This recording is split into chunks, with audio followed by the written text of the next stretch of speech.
Spork, written by Guillaume Maclear, illustrated by Isabelle Arsenault.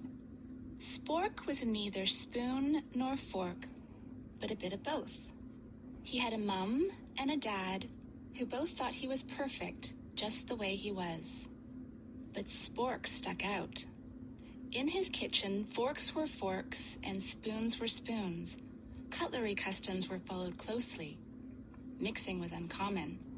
Naturally, there were rule breakers, knives who loved chopsticks, tongs who married forks.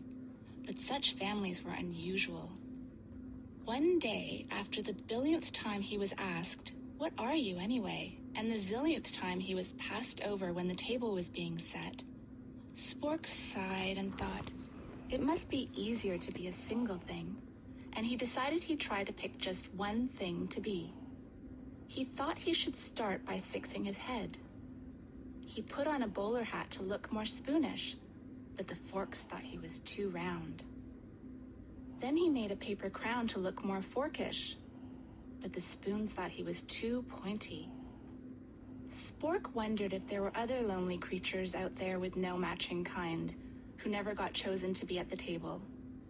At dinner time, he watched from the drawer while the spoons played pea hockey and skillfully balanced boiled eggs. He sat off to the side while the forks raked fancy patterns in the mashed potatoes and twirled noodles around in complicated circles like rhythmic gymnasts. And at the end of this and every other meal, Spork looked on while the others enjoyed a super bubbly bath in the sink. Until one morning, a messy thing arrived. This messy thing had obviously never heard of cutlery customs or table manners. No, this messy thing smeared and spilled and flung and clumped and dripped without a care. "Wait," said the forks, but the messy thing did not wait. "Careful," said the spoons, but the messy thing was not careful. "Help," said the forks, while the messy thing continued to slop and splatter. "Quick," said the spoons. Now, a fork may be good for poking and picking, and a spoon may be fine for scooping and stirring. But this messy thing with its slurpy and clumpy, half-finished food bits needed something else. Something that could do all sorts of things at once. Something flexible and easy to hold. Something that was neither spoon nor fork, but a bit of both.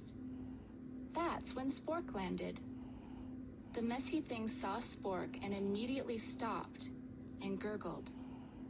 It grabbed Spork and held him motionless in its fist. It tapped him once and let out a cheerful shriek. It wagged Spork excitedly up and down.